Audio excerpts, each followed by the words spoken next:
orang yang aneh, ada yang terlihat seperti terbuka. Baik gitu. Tapi ternyata hatinya berpenyakit. Nah, penyakitnya ini berbeda dengan penyakit-penyakit yang kufur tadi, penyakit-penyakit yang fasik tadi. Yang ini lebih kronis sifatnya. Karena tidak nampak secara langsung dari perilaku. Kalau yang kufur nampak langsung dari perilaku. Ya, penyakitnya dari fahsya misalnya muncul apa? Pornografi, nonton gambar-gambar yang tak bagus, video-video yang buruk, yang itu pornografi itu akan membawa kepada tingkat yang lebih serius. Bahkan nanti ke LGBT ini riset. Dari riset ini nanti. Jadi kalau dari mohon maaf tuh pornografi itu candu yang sangat luar biasa. Itu pornografi itu lebih bahaya dari narkoba. Narkoba aja sudah bahaya. Ya, apalagi pornografi naik nanti itu pengantar kepada LGBT, itu yang paling bahaya ke atasnya lagi. Nah ini teman-teman sekalian, itu fahsya, kata-kata kotor, jorok dan sebagainya. Ya, mencuri, membunuh, merampok dan sebagainya itu mungkar. Nah, perbuatan fasik, penyimpangan itu karena sifat-sifat tadi, fahsya dan mungkar. Nah, munafik itu samar sifatnya. Ya, kalau fahsya dan mungkar itu membentuk perilaku. Orang maling kan mencuri, kelihatan perilakunya ada.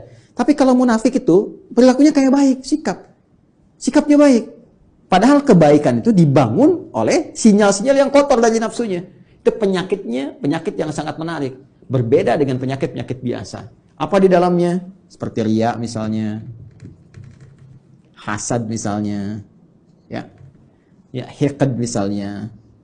Dengki, dendam, riya, sum'ah, dan sebagainya. Ini penyakit-penyakit seperti ini. Berbeda dengan penyakit yang ini. Nah, riya, ingin kelihatan pamer, ya, ingin kelihatan dermawan. Dermawannya bagus tuh, dermawan bagus, ya, bagus dermawannya. Cuma ingin kelihatan dermawan, jadi nggak bagus. Jujur bagus, ingin nampak seperti orang jujur, jadi nggak bagus. Sabar bagus, ya, tapi ingin kelihatan oleh orang seperti orang sabar, itu nggak bagus, ya kan? Ya, bersikap baik pada orang karena hartanya itu bagus, karena jabatannya bagus, hormat pada mereka. Tapi kehormatan yang diisi oleh perasaan iri hati itu nggak bagus.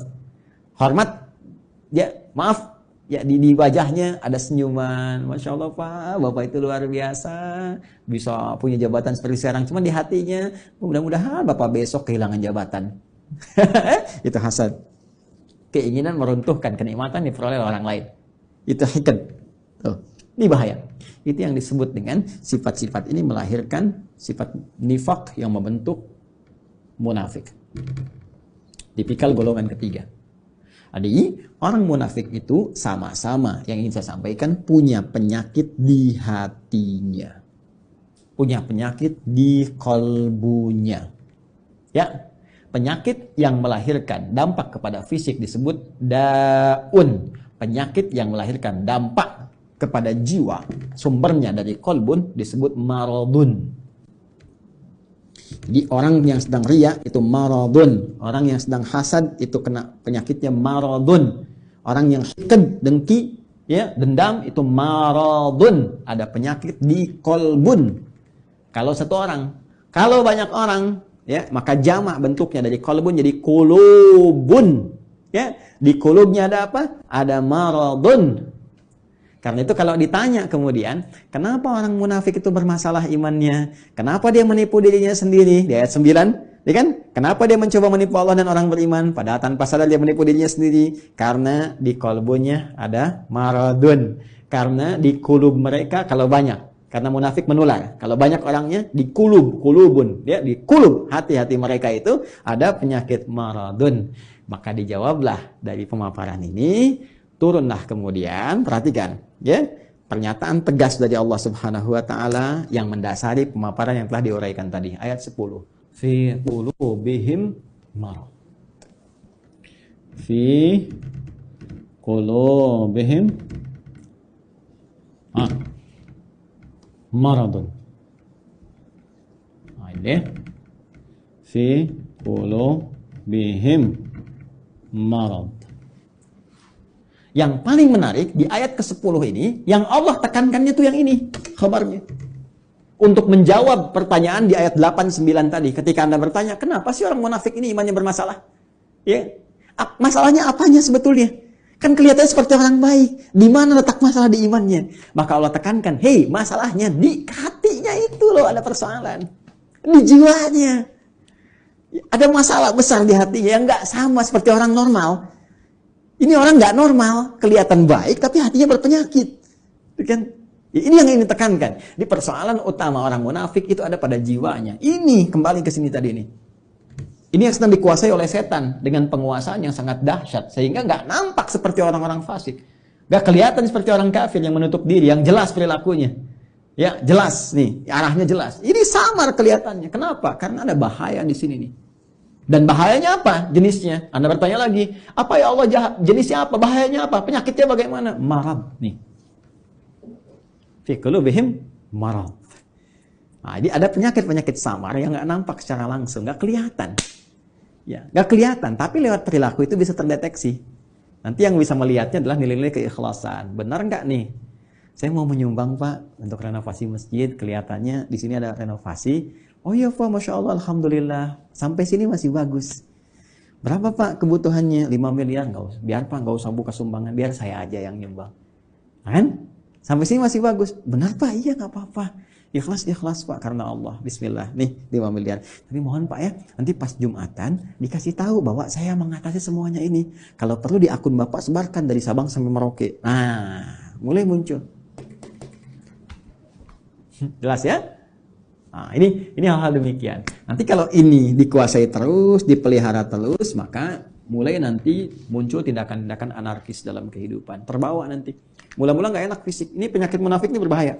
Marad itu lebih berbahaya daripada da. Ya, pusing karena penyakit fisik. Ya, telat makan, asam lambung naik, pusing dan sebagainya. Itu obatnya obat fisik. Dawa, minum sesuatu, ya enak, nyaman, dah selesai. Tapi karena munafik, ini bahaya. Pusing karena ria, repot tuh. Obatnya nggak ada di rumah sakit. Ya, silakan datang ke rumah sakit, konsultasi pada dokter spesialis. Saya pusing dok. Di mana Pak? Hampir semua keadaan kepala saya, depan, kanan, kiri, belakang pusing. Apa gejala yang dirasakan? Itu Pak, kalau tetangga saya beli handphone baru, saya pusing yang kanan. Kalau dia beli kulkas, pusing yang kiri Pak. Kalau dia pesan sesuatu yang baru, oh pusing yang depan. Nah itu, ini pasti yang ini nih. Ya, ini bahaya. Fazadahumullahu marada, kalau dia nggak taubat, terus dipelihara, dikoleksi, apalagi dihiasi oleh setan dengan hiasan-hiasan fata morgana, ya nanti dapat ini loh, dapat itu loh, ya, terus dikemas seperti Abdullah bin Ubay bin Salul, ingin dapat kedudukan di Madinah, terus dia pura-pura, ya beriman, ya supaya dapat simpati, terus pakai pakaian seperti orang beriman supaya dapat perhatian-perhatian, dekat dengan Nabi, tapi di belakang merencanakan hal buruk, ya. Anti terhadap Nabi, ya, mau bahkan mengeksekusi Nabi, bikin tempat makar kepada Nabi dan sebagainya, Masjid Dirar itu kan, dan seterusnya, sampai wafat dalam keadaan yang mengenaskan. Itu hidupnya kolokan, ya kan? Hidupnya sangat mengecewakan, bikin susah, tapi matinya begitu kolokan. Dan itu kan sifat yang menular terus, tanpa batasan, waktu, dimensi dan sebagainya, terus naik dia. Makanya kalau ditemukan lagi kekinian misalnya, nah itu hati-hati. Ya, ini saya sampaikan sekali lagi untuk kehati-hatian ya. Bukan menghukumi satu dua pihak. Hati-hati cara membacanya jangan salah. Kalau salah baca berarti Anda pun sedang dikuasai oleh setan. Cepat ya. Dan saya berdoa mudah-mudahan Allah membersihkan hati kita. Awas hati-hati. Ya kalau ada kedudukan, ya, harta, benda dan lain sebagainya, kalau ada sinyal-sinyal seperti itu, maka setan sedang mulai masuk. Sekali lagi saya sering katakan ini musim-musim pilkada. Kalau nanti ada bisikan-bisikan nih, wilayah pemilihnya banyak Islamnya nih, kamu pakai kerudung aja untuk menampakkan aja kamu dekat dengan mereka. Kalau perempuan, kamu pakai peci deh. Kalau bisa pakai jubah, datang ke pesantren begini, kamu untuk nampakkan aja supaya kamu dapat pemilihnya. Ah, itu hati-hati setan tuh. Katakan pada jiwa Anda, kamu jangan main-main dengan setan. Bilang aja, kamu set, jangan main-main. Kamu ingin men-set saya. Jangan main-main dengan setan, gitu kan? Kalau saya mau muslim, saya jadi muslim yang sesungguhnya. Saya pakai peci-peci beneran. Bahkan ini menjadi momentum saya untuk bertobat kepada Allah. Kalau saya dipilih, saya akan jadi pemimpin yang benar. Ya, saya akan dipilih pejabat yang benar. Jadi muslim yang benar. Nah itu. Ya. Pun demikian, hati-hati kalau sedang bermasalah, ya nggak pernah bersentuhan dengan jilbab, nggak pernah bersentuhan dengan peci, dengan tasbih, tiba-tiba tertangkap di persidangan bawa tasbih, bawa peci, bawa ini. Kalau motivasinya bagus, jalan untuk bertobat baik. Tapi kalau dorongannya udah untuk menarik perhatian hakim, juri, supaya ada kasihan, unsur kesolehan, pakai aja ini. Itu pun dikuasai oleh ini kalau tidak ada perubahan yang berarti. Ya, ingat saya menyampaikan ya sebagai gambaran objektif karena dari dulu ada seperti ini. Kalau muncul lagi sekarang, berarti kita bisa hindari. Ingat ya, kita tidak menghukumi satu atau dua pihak, tapi pelajaran kita bersikap objektif untuk melihat dan mengoreksi diri. Kalau ingin berubah, alhamdulillah. Kalau tidak, itu pilihan, tidak pernah ada paksaan. Ya, ini cara membacanya.